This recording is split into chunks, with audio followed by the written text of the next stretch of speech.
বিপুল সংখ্যক নেতাকর্মীদের উপস্থিতিতে গণ অধিকার পরিষদ বিয়ানীবাজার উপজেলা শাখার উদ্যোগে কর্মী সম্মেলন অনুষ্ঠিত হয়েছে।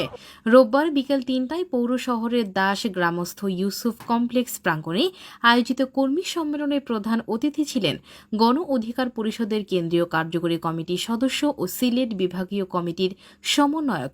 দলের মনোনীত সিলেট ৬ বিয়ানীবাজার গোলাপগঞ্জ আসনের সংসদ সদস্য প্রার্থী অ্যাডভোকেট জাহিদুর রহমান।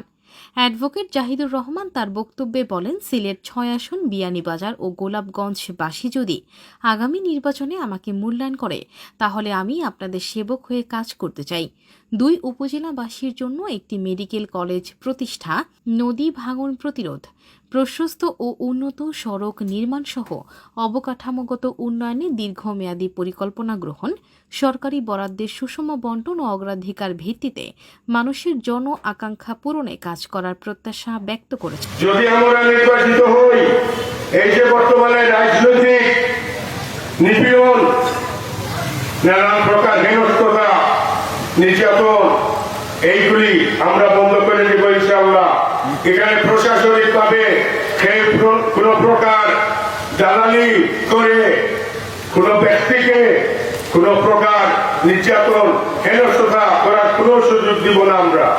যদি আমরা নির্বাচিত হই তাহলে যে আপনাদের জানের এবং মানের নিরাপত্তা আমরা নিশ্চিত করবো ইনশাআল্লাহ। আরে আমাদের কোন নেতা আছে রে? আরে কোন নেতা? আরে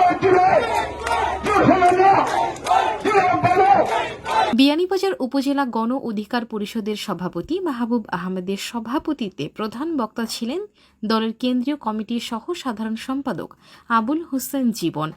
বিশেষ অতিথির বক্তব্য রাখেন গণ অধিকার পরিষদ সিলেট জেলার আহ্বায়ক রহমতে এলাহি লস্কর নাইম, যুব অধিকার পরিষদ সিলেট জেলার সভাপতি জুবায়ের আহমদ তোফায়েল, শ্রমিক অধিকার পরিষদের কেন্দ্রীয় কার্যকরী কমিটির সদস্য ফয়সল আহমদ ও ছাত্র অধিকার পরিষদের কেন্দ্রীয় কমিটির সহ সভাপতি মাহবুবুল আলম। বিয়ানীবাজার এবং গোলাপগঞ্জ কর্তৃক আয়োজিত যুবনেতা আবু সুফিয়ানের সঞ্চালনায় অনুষ্ঠানের শুরুতে স্বাগত বক্তব্য রাখেন গণ অধিকার পরিষদ বিয়ানীবাজার উপজেলা সদস্য সচিব পঙ্কজ কুমার চৌধুরী।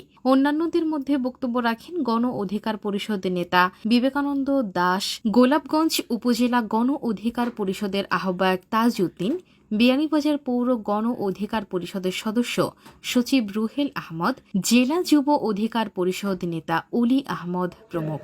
অর্থ দিচ্ছেন, এগুলো অন্য কোনো প্রার্থী দিবে কিনা আমার মনে হয় না।